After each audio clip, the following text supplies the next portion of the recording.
Create with Fran Sydney.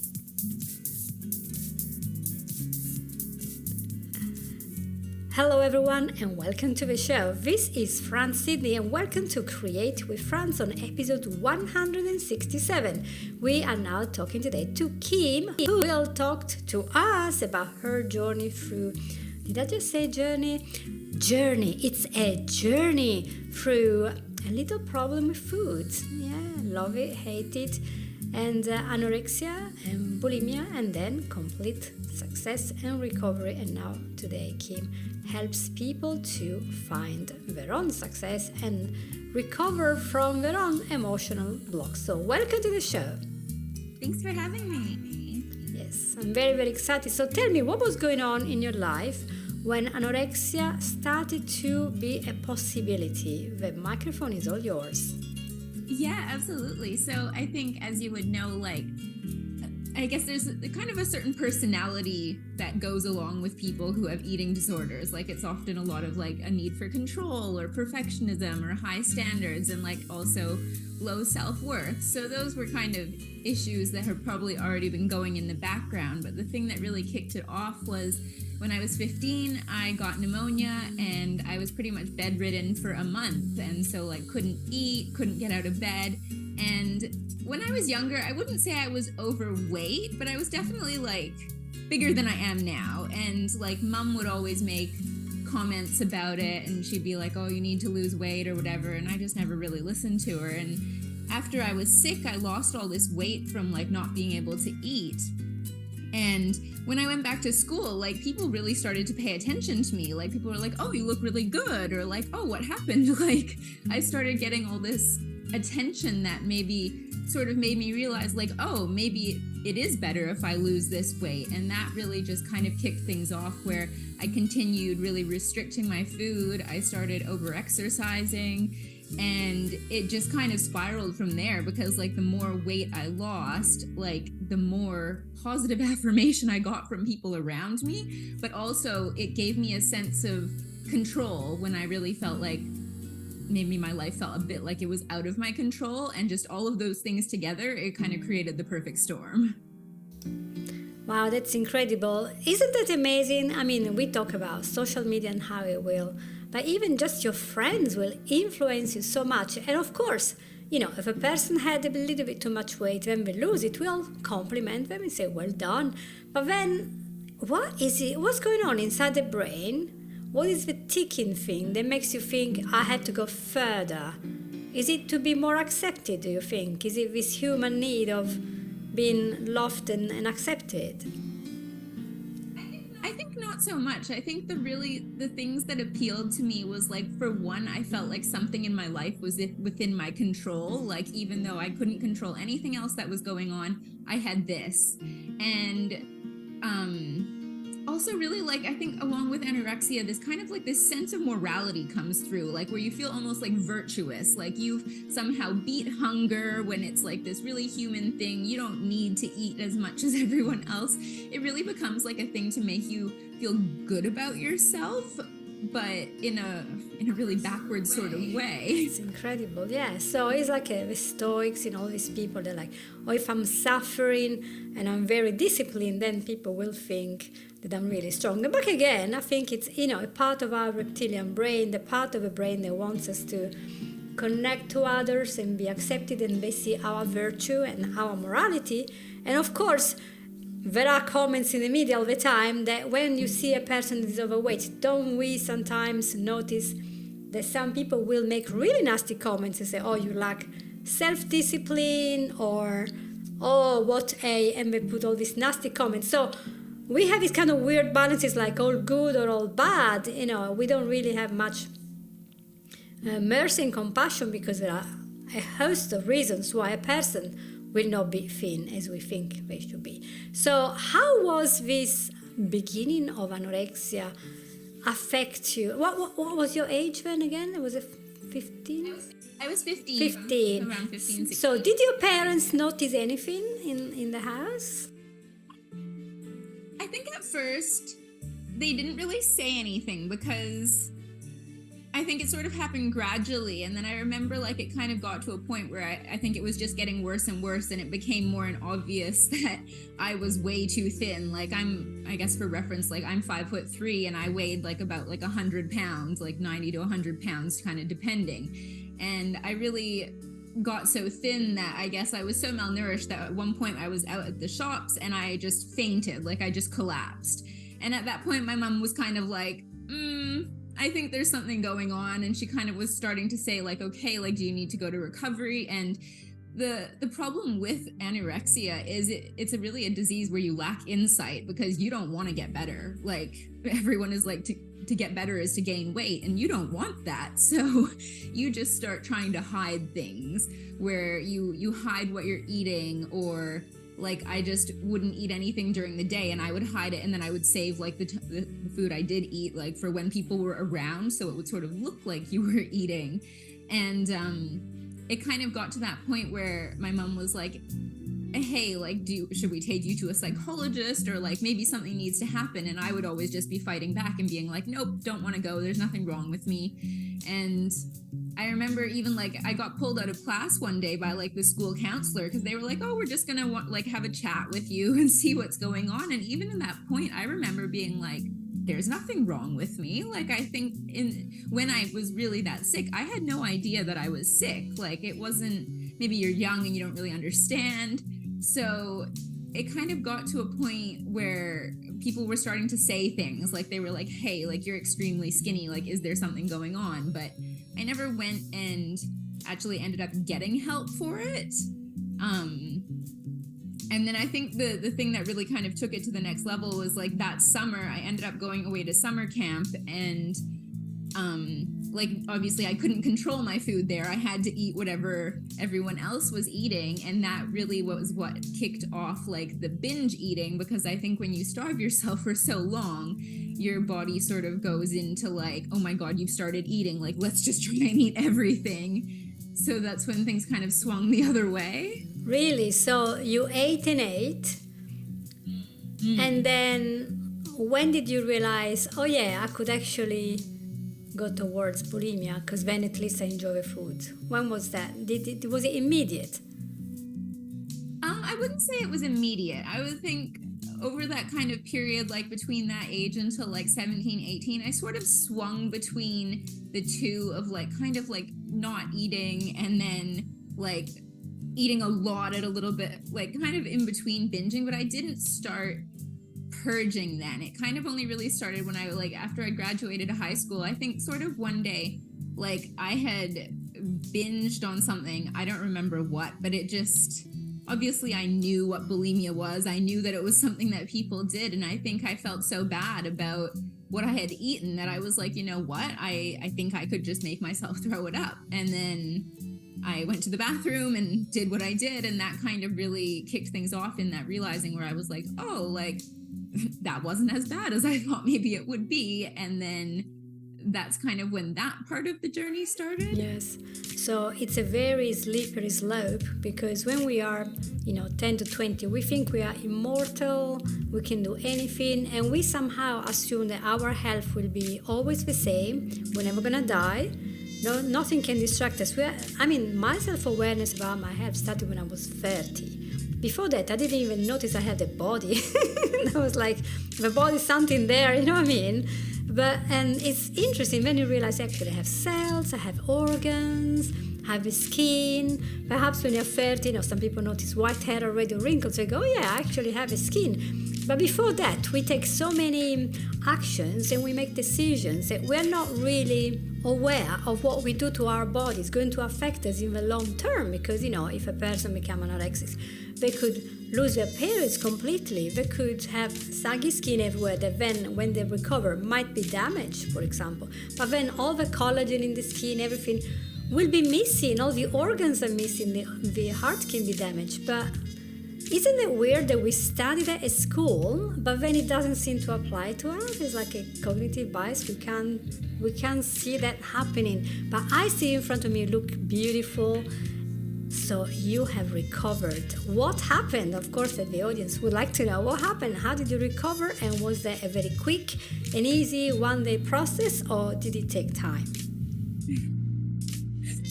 say it definitely is not a one-day process. I think it took a long time because, like, unlike being a drug addict or an alcoholic, a drug addict, you stop doing drugs and that's the first step. But like, if you have an eating disorder, you can never not eat. You need to learn how to eat again because food is obviously, you need it to live. So it becomes like, I remember, it's funny because I remember this moment so clearly. I was on a holiday. I went to New York City, and at that time I was vegan. And there's like all these amazing restaurants in New York City. And I was like, well, I really want to like try them because like, I don't want to be afraid of this. So I remember I went to one and I like bought a sandwich and I like walked to Central Park and I sat there and I was like, okay, like I'm not going to be afraid of a sandwich. Like, this is it. I'm so done with this. Like at that point, it had been like probably at least 5 or 6 years that it just felt like this had taken control over my life. Like I just literally felt powerless to it. And I remember sitting there and I had my sandwich and I was like, this is the end. Like, I'm not going to do this anymore. And I think like in any kind of recovery, like that decision is like the thing that starts the road to recovery. Like you might not be better the next day and it might take time, but at some point you have to decide like this ends now. And even though you might like slip up or you might slide back into it, like just knowing that like that decision and just committing to making that decision like over and over is really how it begins.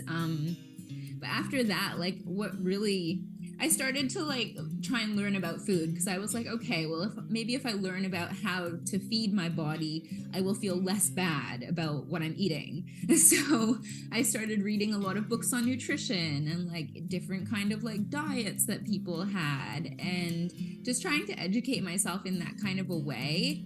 But the things that really ended up changing it for me was doing the inner work, like addressing the things about like my self-worth and like the perfectionism and the need to control things. Like all of those things were really pointing to like the situation that created the eating disorder. And I think one of the things that's so unfortunate about like eating disorder recovery is like so many people put so much focus on like the goal is to gain weight. And I'm like, we really need to address, why did I have this in the first place?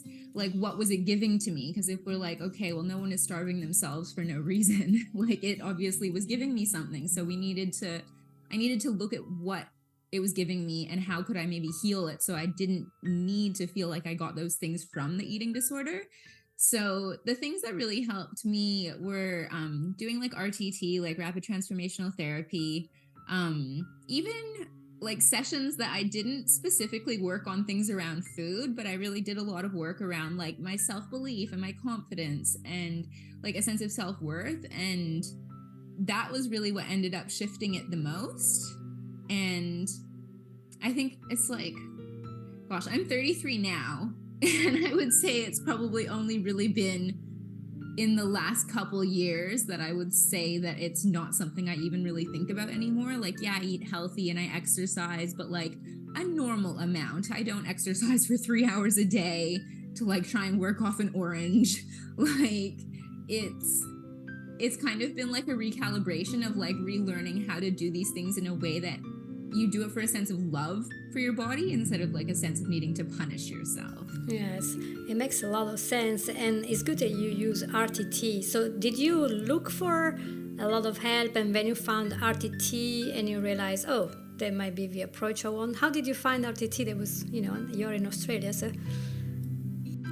Yeah, well, it's funny because I didn't do RTT for food at all in the beginning. Like I heard about it on a podcast and I was like, oh, that sounds really interesting. And at the time, like I was working as a photographer and I felt like I just sort of had these blocks around like growing my business. Like it would be like, I felt like I had everything I needed to succeed, but I felt like I was getting in my own way in some kind of a way. So when I heard about RTT on a podcast, I was like, this sounds like it's going to be helpful. So I went and like had a Google, found a therapist, and I started working on like business related things with her for that. And it ended up, I worked with her for a little while on like various things that kind of came up, and it just ended up being so transformational that I decided to retrain as an RTT therapist after 2020 because like all of my jobs got canceled because I was working as a wedding photographer, and I was like, well, I'm sitting at home.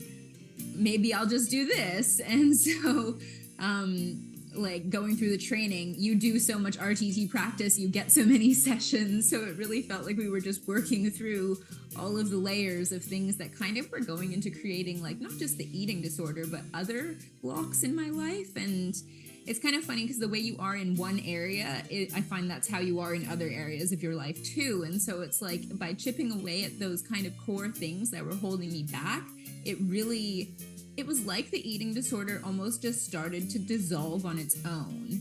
Like, because I was doing so much work around the things that created it, it stopped being a way to deal with it because those issues weren't there anymore. Yes, thank you. And I hope that this helps our audience because, you know, a lot of people might think, oh, it's going to be impossible. It's going to be years and years of therapy. It might cost an arm and a leg.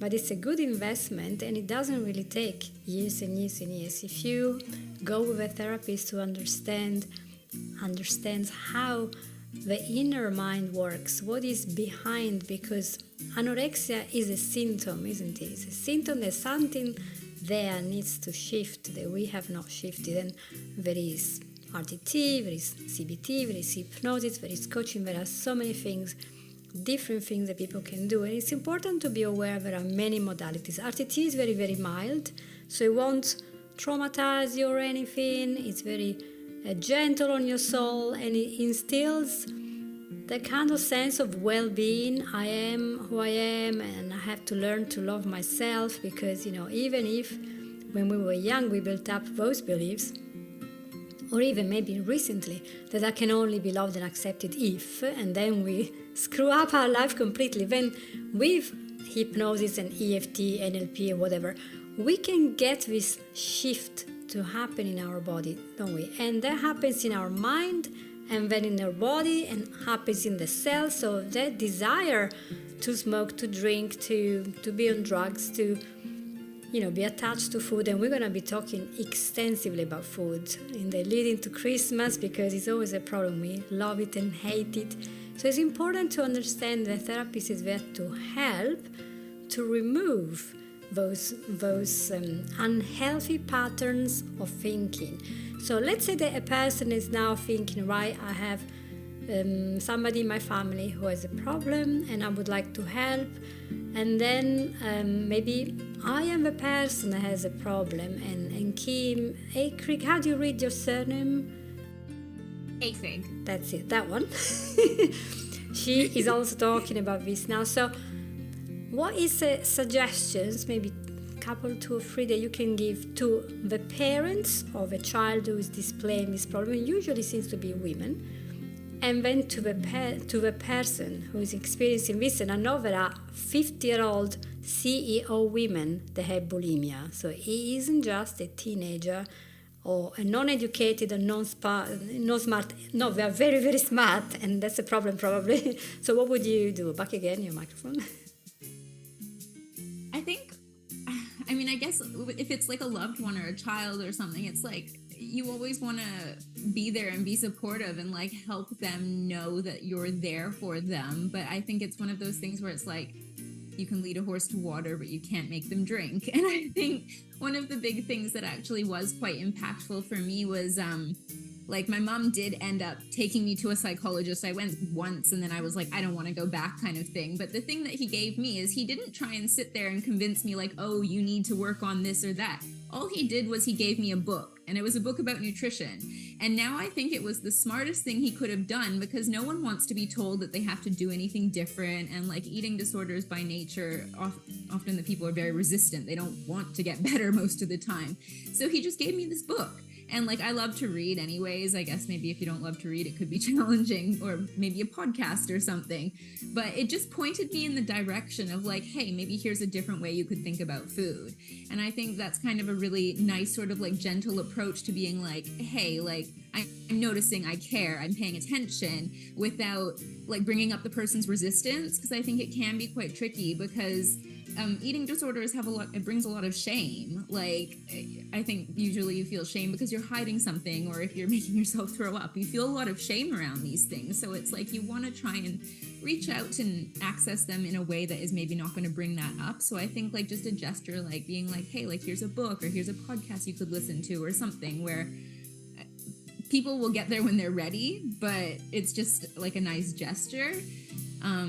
If it's someone and it's like you and you're kind of realizing that you're like, hey, I need to do something, I think like one, going and seeking support, or if that doesn't really seem feasible, like I think a good first step is just sitting with your feelings. Like I think when you have an eating disorder, like food and eating in your body, it brings up so much emotion, and a lot of the time we're trying to run away from that emotion. But when those things come up, I think the best thing, instead of trying to fight it or like push it away or push it down, like just sit there and like feel those feelings, like feel where you feel in your body. Like it's kind of like that saying, like the more you resist, it persists, or whatever. If you can just sit there and listen to your body and like get in tune with it and get in touch, or even contact your intuition and be like, inner voice, like, is it true, these things that I'm thinking? Like, do I need to be afraid of food? Like just building that relationship with your intuition and that inner guidance, I think is always a great first step. So intuition, and we as women, we always say women's intuition. In Italy they call it il sesto senso, the sixth sense. Apparently we're supposed to have it, and yet we are the one that fall into this trap of wanting to be thinner and thinner and thinner, to the point of becoming disfigured. Now you were 45 kilos, 100 something pounds. I am now 43 kilos, but I'm only 5'1", and I'm certainly not a skeleton. I have a size 10 UK, so not a skeleton, I'm normal. But if I were taller and very, very thin, I probably feel like very fragile, because maybe all the skin and bones, and yet I would think that that's what society wants, because society has this huge push on dancers, models, actresses, presenters, so all women who are in the public sphere to be thin. Where do you think that this push is coming from?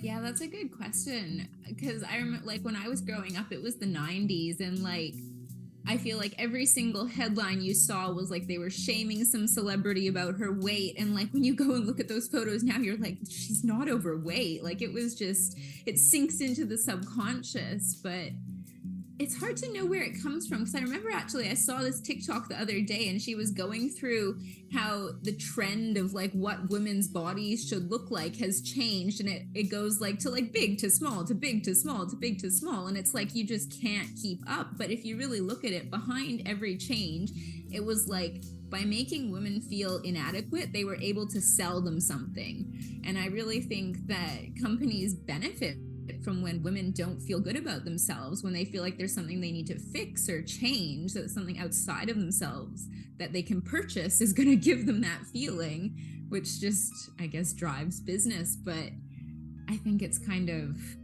it's hard to know. I guess it's always sort of been there. Yeah. But I think it's worse now, and it really goes with the economics law of demand and offer as well, you know. So when I remember studying in a psychology books in the 80s, and then later at architecture university, we had to study economics as well for some funny reason. And one of the exams was about economics and the marketing and things. And I always remember, and I was like 30, not even 30, 25. I remember studying that if the industry has to sell something, either there is a demand for it, or they have to create the demand for it. And then they'll tell you, here we have the issue. So we can actually create the problem and then create a demand for something to fix the problem. And there are so many things. You can go, for example, to a supermarket and buy lots of junk food and fill yourself up and really being unhealthy, low in energy, and even put on weight eventually, or run out with an inflammatory state, etc.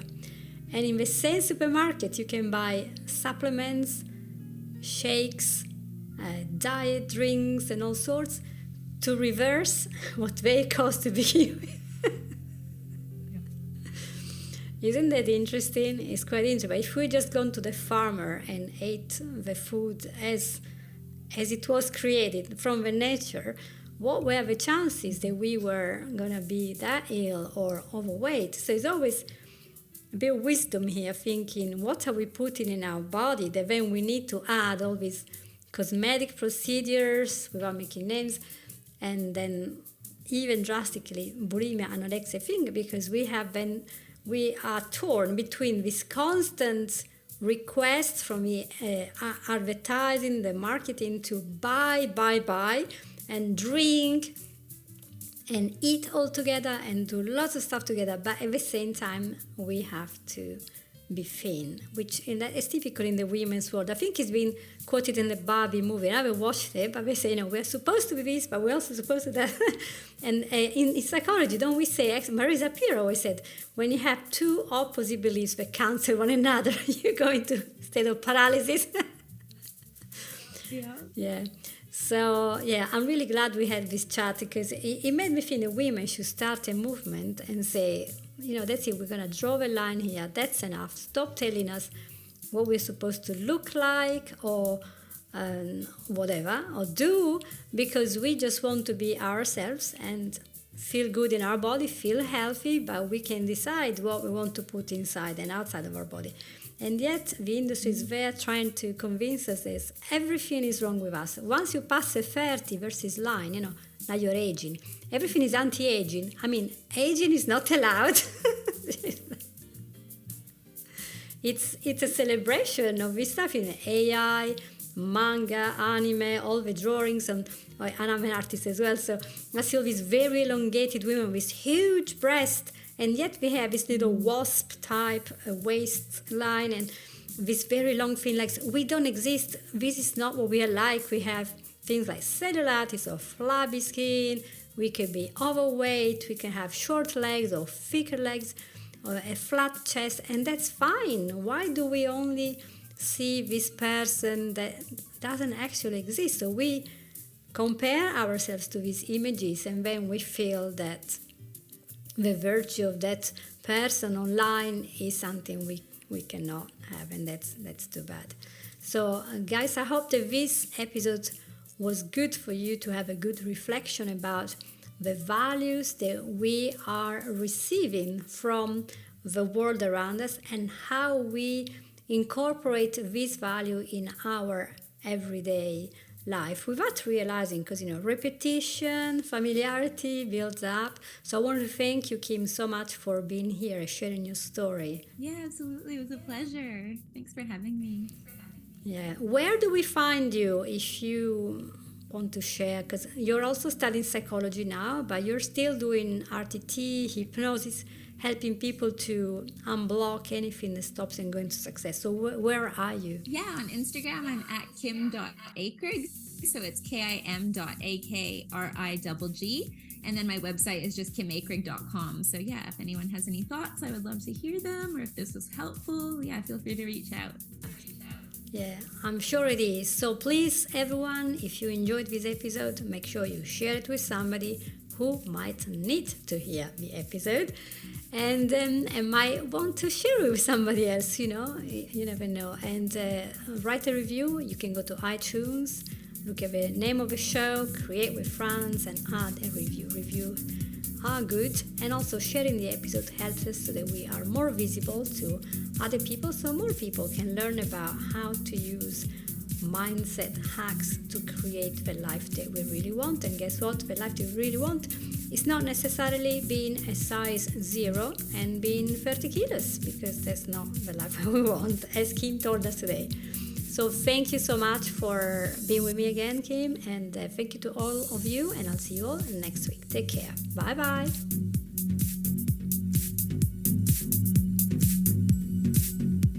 You've listened to Create with Fran Sidney.